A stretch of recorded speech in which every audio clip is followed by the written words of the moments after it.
I'm Paul McAdam, and with me is the Minister of Indigenous Peoples Affairs, the Honorable Sydney Allicock. We will look at the developments in the ministry thus far for 2019 and examine some of the efforts being made to advance the development of Ghana's First Peoples. This is One-on-One. Welcome to the program, sir. Thank you very much, Sir Paul. It is a great pleasure to be with you here to discuss the development of the indigenous peoples of Guyana. First, what are some of the major developments of the ministry? What have they accomplished so far for the year? For the ministry and for the people of the hinterland, more so the indigenous peoples, and by extension the entire Guyana, we have seen the development, the construction of the hinterland facility that we have developed, constructed for tertiary education. We've seen the expansion of the ministry itself because of more staff. We've seen the comfort extended with regards to the hostel and facilities, more comfort for the women who we've been catering for, the young women especially, childbirth.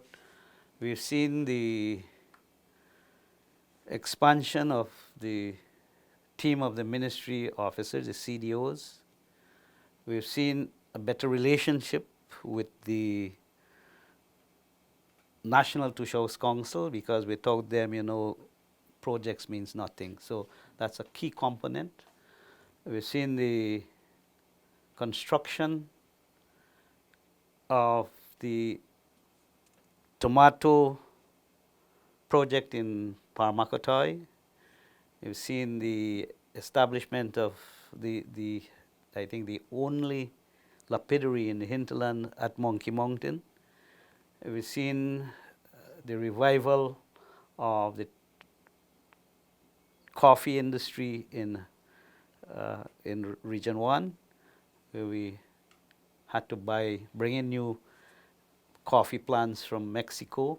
That is on stream. That's really a big catch there.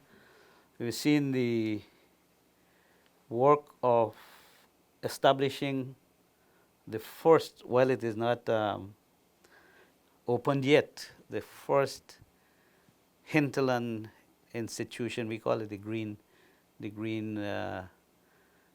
Institute because of what we anticipate in the future. We're talking about a green economy. We're talking about green state. We're talking about a good life. And this is all because of the hinterland and the value of Mother Nature we must protect. We also seen the construction of farm to market roads. A number of those have been completed. We have been able to give more boats and engines, buses, buildings, village offices within the regions. We've been able to give support for economic development within communities. That is something that we believe must happen. And very, very encouraging is the development of the hinterland employment youth service. That is something that was lacking. While there was a program before known as the CSO, there was no proper training in allowing the young people to be truly geared for whatever activity they wanted to do. I want to touch on that same issue. Well, we call it the Hinterland Employment and Youth Service, HASE. Yes. You compared it to what obtained previously, and what was discovered that persons were being paid, but they weren't really being developed, so to speak, personally. This new program, you have people being trained in a variety of skills. What's been the reception from communities across the country in terms of having youths trained in various skills and be able to contribute substantially to the development of the places. Before I answer you on this latter part, I'd like to just go back to the CSOs because it is something that is peddled around that we took bread out of young people's mouth, like 2,000 young people, and they keep harping on this. Those persons who thought that they had the people locked, as you'd see. This was mainly for political reasons, and that caused communities to be divided. So in the movement forward, that is one thing that we had to be doing to allow people to understand that unity is the best way to go. Unity is the ways of the indigenous peoples. Unity is what Guyana needs to bridge the divide, because Guyana belongs to all of us. So we have been working on that. It is better now. And I just wanted to say that when the CSO program came to an end, a project, you got to see, we were not the ones who stopped it. It was stopped in April. We found a check that was supposed to pay these young people cancelled. And I could go on to call names, but that could remain for another time. We inherited that, and we had to find money in our budgeting to pay. So they were paid off for that. But we started this new program when the president put forward his 10-point plan. His was one of those 10 points. And we had to build the skills of our young people to be able to assist the communities in economic growth, to assist the community to find new young leaders, to assist the youths to find their way. Some of them went back. Well, some of them worked within the community. Some used it as a stepping stone and went on to do studies while leaving the business with their relatives, and that continued. Of course, not everyone were successful, but we saw the great potential there, and that is why we did the stimulus grant, because you had some people who were struggling, I would say, just wanted a little more to get over there, and that really brought home very, very good results. The communities, the villages started to ask for more support, even for the elders. So we are also living here. We would like to have a program like that for us. So we have seen that our young people have risen above that fear of not being capable enough to do business. Some of them are saying now, you know, I am my own boss, because I had to go back to school to learn to do the balancing of bookkeeping, office management, catering, packaging in the event of tourism. And some of them have gone on to get jobs. But that is what we have started out at, giving the young people that opportunity to ensure that they meet their dreams and have been able to support their families. One of the crucial thing was to see single parents, especially the young girls, who are able to use this opportunity to give support to their own children, whether it's education or health, but they have been able to grow with confidence, and that is something that was not there before. Becoming confident in oneself to capitalize on their imagination and move forward, get into the know. And we have been able to do that. It continues. It's not, and it will continue.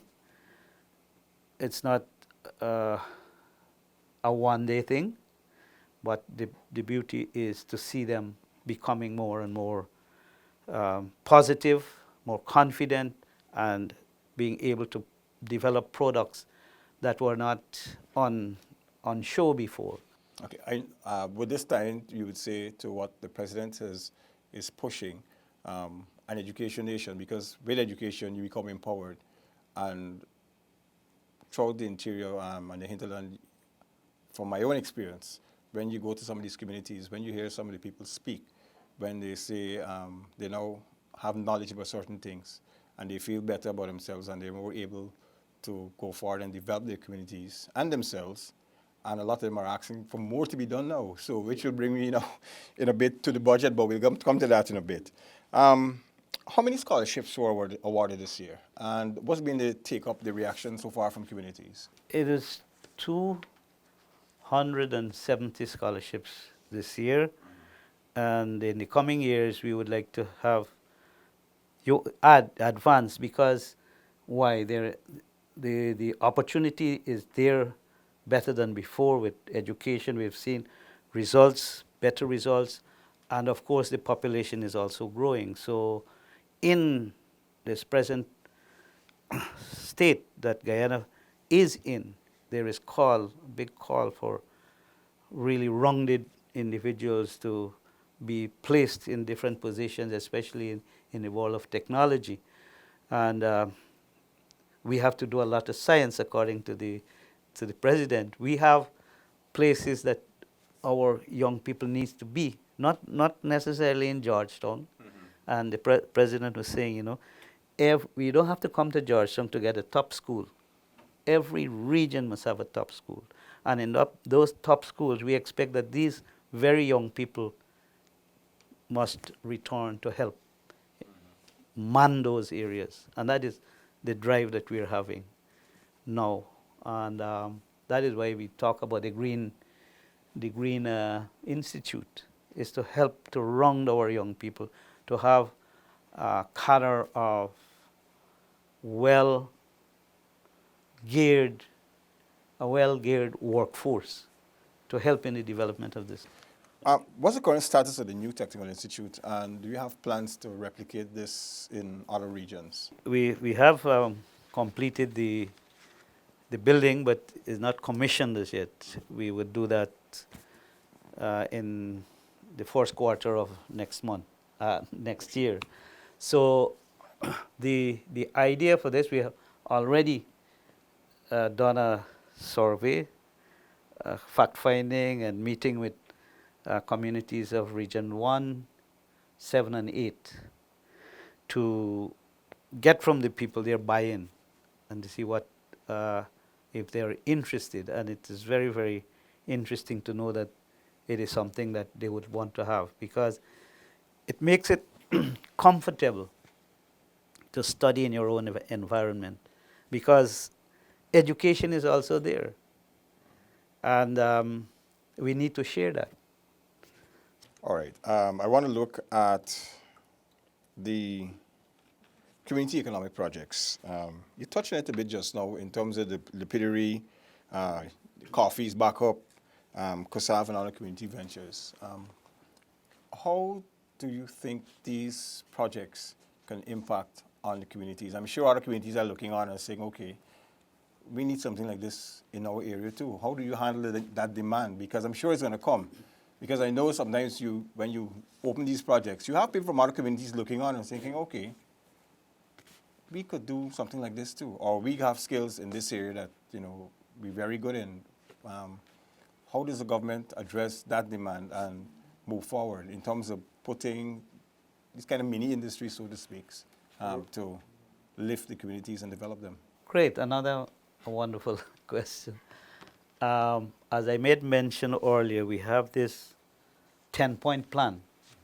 In that 10-point plan, we have to develop the village improvement plan, which every village will know its area, its resources, and what they would like to do, what they can do, what is it that they have there that they can develop. So across the country, because of the topography, you have swamps, rivers, mountains, savannas. So you have to focus on what would be best for those areas. And that is what we have been working on. And that is why we expand our workforce. Now, what we have been doing is working closely with the Ministry of Agriculture, so that the communities have to identify, they have to have their master plan. And it can't be a project, according to the president. We have to develop programs that is going to last for a decade. So the budgeting, in our budgeting, we sometimes have a project and it's December you're getting money to execute the project, or November, and it's difficult to complete it within that short period of time. So you think long term. Long term, and by having the communities understand their directions of operations, then we would be able to help them there. This is not a one-man thing. This is not the community itself nor the government. It's a partnership in development, because we have other NGOs who are willing to support too. So in coming together, we would sign MOUs so that we would be able to understand that this is what you're going to do, this is what you're going to do, this is what I'm going to do. So it's a teamwork in the whole operation. And while you do that, you get the exposure and the training needed for that project to become operational. So we have been signing MOUs with a number of companies or into ministries, like for example, tourism. We signed an agreement with the Guyana Tourism Authority. They are the specialists in tourism, especially let's say community-based or ecotourism. We support the communities with funding, but we ask the experts to help in the process. And of course, the villages have the commodity. They have the raw material. They have the technical people come, and we have some financial support to give. So what I understand is when you look at these communities, you see what they have to offer, Yes. and then you decide which ministry is best suited or agency is best suited to help them realize what they need to get off the ground. Yes, but agriculture is the the main thing, because without food, nothing happens. Yeah. hungry, you can't do anything else. There are monies budgeted this year for a processing facility at Mabaruma and Beanie Hill. What's the status of that? That is in process. We expect that by the end of the year they would be able to be completed. There's always a struggle when you have such distances to take materials to complete these activities. And it is also a big struggle when you don't get the money, like in January, February, you're getting it in June, July. And, yes, and those are times when the place is flooded. You can't get building materials if it's a building. So these are some of the challenges that we have. Nevertheless, I think we have been able to get people with quality performance, and they have been able to deliver the goods that we requested. Of course, we keep in close contact, and I think that's the best way to do things. The impact of the presidential grants and the capital grants allocated. What's been the success rate basically for these in terms of community projects?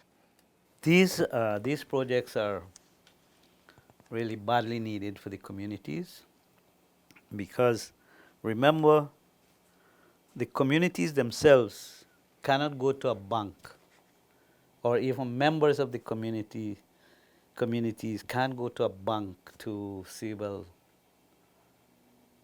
they need a project and they would like to borrow so much, take a loan, because The conditions are totally different. there's no collateral. And if you do that, if the Tushaw goes, he could lose the whole village by the bank coming now. So it is a very big need. So we are looking at either revolving fund or with the sovereign wealth, sovereign. When that Well, kicks in, you could when tap that into that and get some we funds. could get something to go, because after all we have been there protecting the natural environment for so many years that we get in oil now. We should be able to get some Benefiting from return. it. Yeah. So this is all for discussion, Mhm. and I'm very hopeful that we could be able to get a system in the villages that could be probably like the revolving fund, where the village council would be the directors of how the members pay back when they, if they borrow or when they borrow. Because that is the big weak point for us. You know, you see, you want to go and take a loan. You've seen other people doing it. So the plan must be But sustainable right, and profitable. right. So, and when you're making a decision, it has to be communal. You have to be together. You have to have this buy-in, and then it will work. And The community the community has to back the decision. yes, and when that happens, as I see it, you have tourism, cassava, uh, lumber. Then you begin to have your taxes paid to the village council, and that will help the economy. That will help to pay the to show and more money to pay the councillors, open up jobs for young people, and that is how it could work. But we don't have that in place yet. The other thing is, we talk about ecotourism. There's another difficulty here. And ecotourism is, you know, having things that are local, biodegradable, and you have people wants to come and experience sleeping in a hammock in a cabin made of thatch roofs and so on. But yet these the villages can't get to insure the building, because all they're seeing is fire. All they're seeing is fire, so they don't want to take the chance and insure it. But to me, more fire is in Georgetown than in those areas. But they still get insurance here and they get money to build back their places. So it is sort of unfair. But we're trying to bring that balance. Everything was unfair to the hinterland. Education, you want them to... The president made, he always makes a note. Correct, So you need to, correct. You need to address that balance. Exactly. So this is it was very, very, what I could say, very productive. People are beginning to listen to what the president has been saying and buying into it. With all the other noises outside there, people are not, what I would say years ago, probably in the previous government, people used to go and talk to the bush. Now the bush talking back. You have to engage them. And that is where the hinterland could make a very, very great contribution in unifying this nation here and play their role in the protection of the natural environment and being able to be part of the developmental aspect. They could be in the entire process, because we are now having that opportunity, which was never there before. Let's look at the land titling projects. I think about 8 so far for this year. I'm bringing land titlings. We actually have 9 that was Okay. that was passed by cabinet, but only 5 we gave out, and 4 we have some adjustments because of the communities saying, you know, it's still not There's some right. challenges. Yes, still have Types, yes. territories overlapping and so on. Right. So no, these would be mining areas, mining and logging. So they have to return and be satisfied before we have any additional problems. Before that, we had 7 from 2013 to 2015. 7 were given out. requests were made. We have 6 for next year, 2020. We have 6 this year that was applied for. We have already had 4 investigations.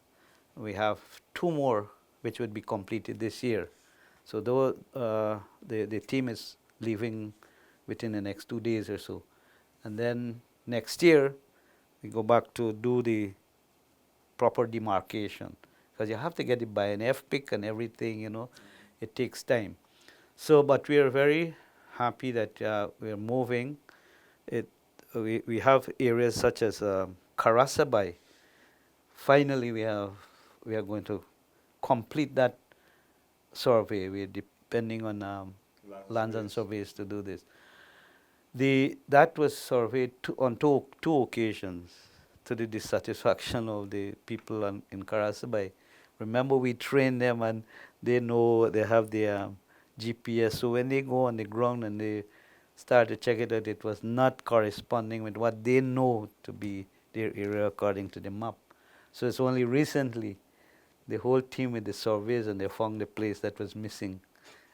So it's interesting, and it is good that we have been able to train people, and it's taken From it the to, communities. yes, and we leave They can also help right. people from Georgetown who go to do the Correct. surveying. They were the ones to help the surveyors to ensure that this is the thing, and they compared their work, and they were happy. So they themselves, we have been able to give them that training and then give them the GPSs. So the villages have the GPSs there with them. So that's an equipment to help them to not to have doubts. So it's transparent, and I I'm happy that that is happening. Now, you mentioned community development officers. You took on more staff to Yes. get to fulfill that role. How many have been assigned, and what's been the reception to them in the communities that they've been assigned to? Okay, we've had community development officers before, but what is happening, they were not enough. Take, for example, Region 9. We have 6 there now. We used to have 3. Now we have added 3 more because it's a huge area. And we have North Rupununi, Central Rupununi, South Pakaraimas, that's Karasabai, and I would be in North, St. Ignatius, Napi in Central. South Central is Sand Creek, and then we have Deep South, Aishalton, way on to the YYs. So we've been able to have the CDOs in those areas. And then we have a senior CDO who gathers all report and feeds it back to Central. We also have, well, the other regions are a little different. They're more, not as huge. We have 3 CDOs in regions 1, and 4 actually. 4, 2 in Mabaruma, 1 in Port Kaituma, and 1 in Santa Rosa. So they are helping us out to be able to cope with those works. We have in Region 7 and Region 8 what we need to boost them to, because of the terrain, it is difficult to get out. But dependent on our budget and it's going to get even more, because we have infrastructure, roads are going in, airstrips, yes, and even main roads by the Ministry of Infrastructure. So it's getting, and they're developing crops and produces like cattle and so livestock and crops. And if we are going to ask them to do that, they need to have easier access to markets, and that is what we are doing. We need to have products that are of high quality packaged in those areas, And that is why we're developing things like the dryers to make add value to the products. And we are not going to give up on food, and that is why we need agriculture to be our closest partner, because we know that when there's drought or a little bit of rain, we're always calling on CDC to give support. Right, and we don't have to be like that. We need to plan properly and have the right types of products that we could have to satisfy the regions, and then of course for marketing elsewhere. It is a situation where we're focusing on what we can do in the hinterland with the coming of the oil money. It's not just think about only going on the oil rig. While we have some, we got to focus on what it is that we could develop in the hinterland. Better hospitals, better schools, better technical institutes, better IT, better communication, and better activities for tourism, because right now we are aware of the demand for accommodation, for places to go visit. Some people from Exxon already visited all our facilities. Right, and yeah, exactly. What has to happen too is that you hear a number of times that we're now ready for tourism. But when will we get ready? You have to start somewhere. We got to start somewhere. And what a lot of people do, people think that tourism is only for, well, rich people, so to speak. Or you must be in a 10-star hotel. But a lot of people talk about a staycation. If you're living in the country, you need to be able to visit and see Right. your own country. Right. And you could, It's how you package it. how you package it. How you package it. If you want to see skyscrapers, you go Japan. But we have our own attractions here. This, we got what I would say 10-star forests. People want to see forests. People want to see. It's only nature. Yes, nature, Yeah. right. And we have the giants, according to the president. Yeah. All these things we have right here in Guyana. And a number of us as Guyanese don't know that or don't appreciate it. And I think it's better also to see the animals in a natural habitat than see them behind bars in a zoo, Correct, restricted. Let's look at the National Two Shows Council. What's been the relationship like since government has taken office, and what are some of the developments you had working hand in hand with them? Okay, I don't know if you would remember, prior to 2015, you couldn't go into a National Two Shows Council meeting. Oh, yes. That was very restricted. Yes, I've seen where journalists were actually thrown out of the place and told things, and it was controlled. So I had that experience. I saw that happening, and I said, this is NTC. Let us try something different. Give persons the opportunity to come and voice their opinion, because the more you hear and the more you're one-to-one, you'll be able to have these ideas coming together, and I think get the best out of how we should operate. So we gave opportunity to persons to open up for media, for other persons to come, the other indigenous groups and persons from government, and not only government but the opposition, with the hope that we could bond. Because remember, these people are from the hinterland. It is good to meet with persons from the coast and to exchange their views on how we could move this country forward, bringing respect to the indigenous peoples, because you always look upon the indigenous people as things out there, and we got to give them, I'm going to take education to these people, forgetting that But they could also educate us. that's my point. Right. You're going They have there, a lot to share too. yeah, there is undiscovered education in the hinterland. People lived there long before Columbus came. That's another story. But you see, that is what needs to change the mindset, and I think we have a good opportunity to help educate one another. It should be a two-way flow. We have education there, we have education. Let us share education, not taking education nowhere. Before we have somebody from overseas. Right, to, right. To to confuse take some of it. that knowledge. Yeah. Right. But is government satisfied with how the NTC has been representing the Um, communities? well, we had some rough patches, but I think the NTC is now more aware that it is better to work together. It is better to have the executive more in touch in communication with us and other ministries. That's what we gave the opportunity for the NTC to meet with every single ministry, every single minister, to have a working One-on-one. relation, yes.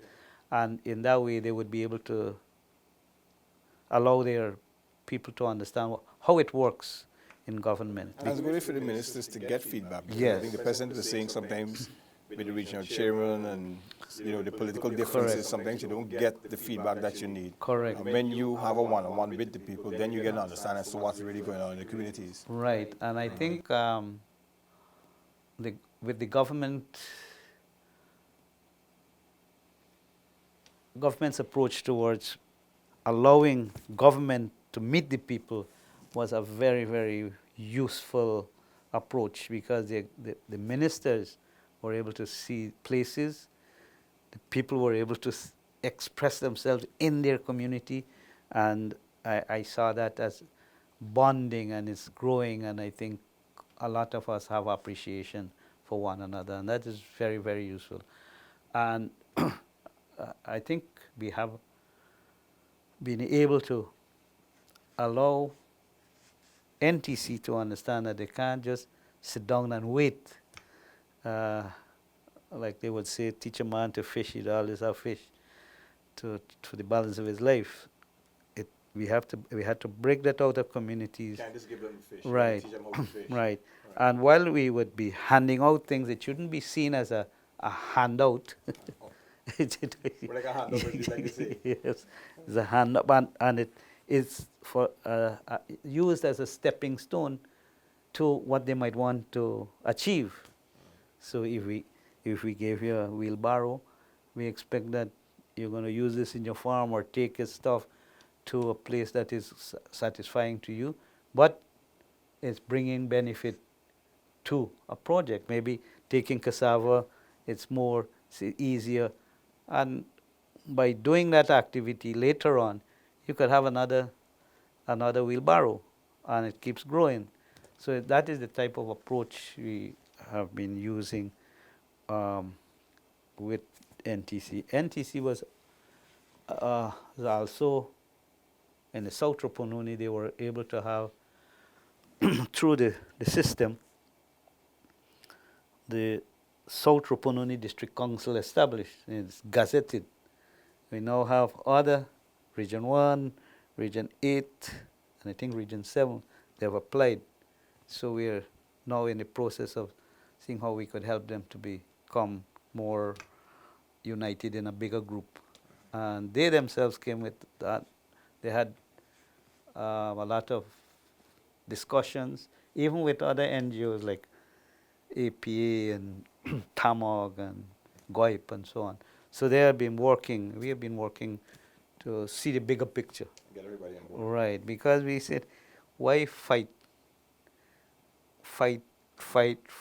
Time waits on no one. And we could be fighting here for the next 10 years. When we look at 10 years, it's way out. We could have been there too. So it's no time for us to waste because of this development. And I think a lot of us are not seeing the impact yet. Oh, it's coming quickly. Oh, Yeah, yes.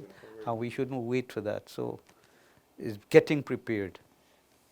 Let's talk about, this year is the International Year of Indigenous Languages. Yeah. I know this is something that one of your favorite issues, in terms of preserving culture. Yeah. What's been done so far for this year for that? Anything major? Yes, we actually launched this language in Aishalton, February this year. And we've continued. We have a team that is going out and doing the dictionaries, and well, of course, you got the leaders who knows the languages to lead in those areas. And only recently we were in Morocco, where we launched we had this celebration there, and we had of storytelling, and so in the language we had 3 languages: Arawak, Carib, and Warao. And just to hear the people in their own languages, and the thing is that is mostly the elders, but for me I was happy to see at least 2, 3 young people in the area feeling a little more like proud about their knowledge of the language.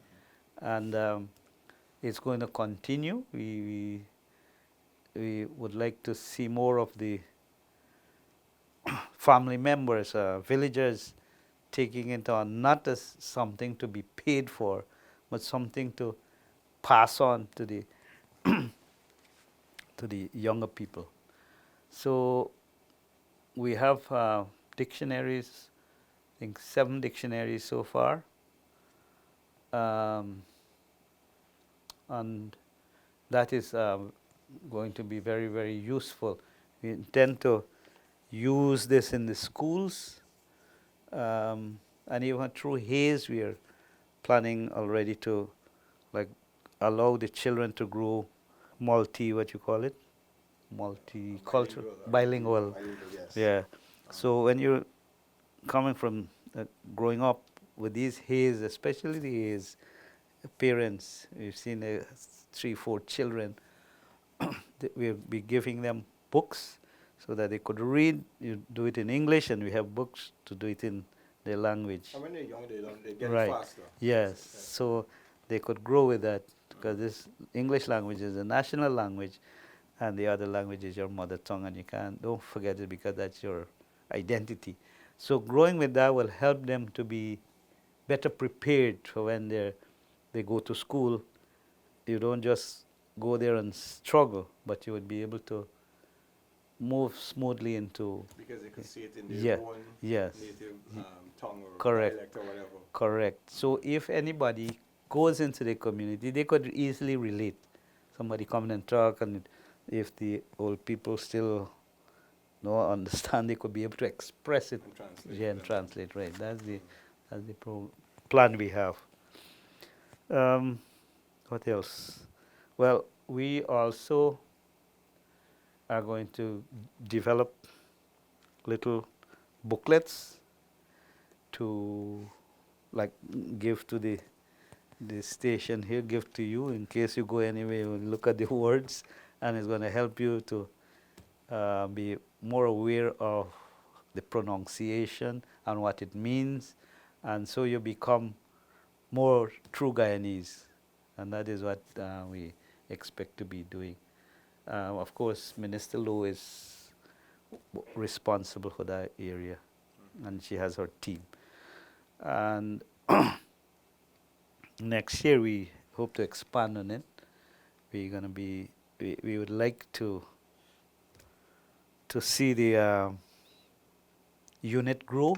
We have a unit at the University of Guyana, but we also, the ministry needs to also have a collection center where all these information could be stored. So in the event that the university or whoever wants, we must have information there ready to be shared, especially. So just pull the information Right. from. Yeah, that is what we are planning to do. A lot of questions come to us directly, and you have to go here, you have to go there, but we need an archive that we could have all these things in place. All right, now we're almost out of time. We're in the season, the holiday season. A few words from you. What do you want to tell the Guyanese people as we head into the holidays? I would like to tell the Guyanese people that life is good. Understand it. share it, work for the sake of Guyana to understand that being a Guyanese these times is very, very, what word should I use? Wanted to use enticing, but that mightn't be the right word.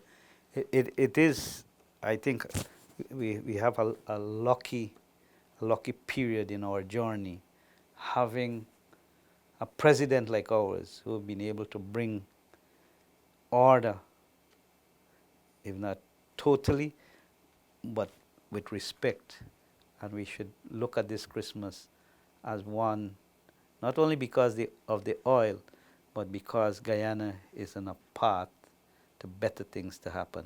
We should be working towards saving lives instead of joining the rest of people who bombing and all these things. Life is good. Guyana is good right here. Make it good right Yes. here. And we have to see the positive side of Guyana. We have to shake off those sorts of horror feeling and horror stories. According to the president, you can't fake experience, and he knows fully well what he's saying. And the experience is to have a good life. I mean, look at the we should be like the cook-up, so they must plan to cook a good cook-up this Christmas. Enjoy Christmas. Life is good. All right, thank you for joining me. You were watching One on One. I'm Paul McAdam. With me is the Minister of Indigenous Peoples Affairs, the Honorable Sidney Allicock, and Vice President. Thanks again for joining me. Thank you, Have sir. a great holiday. Same to you. Thank you.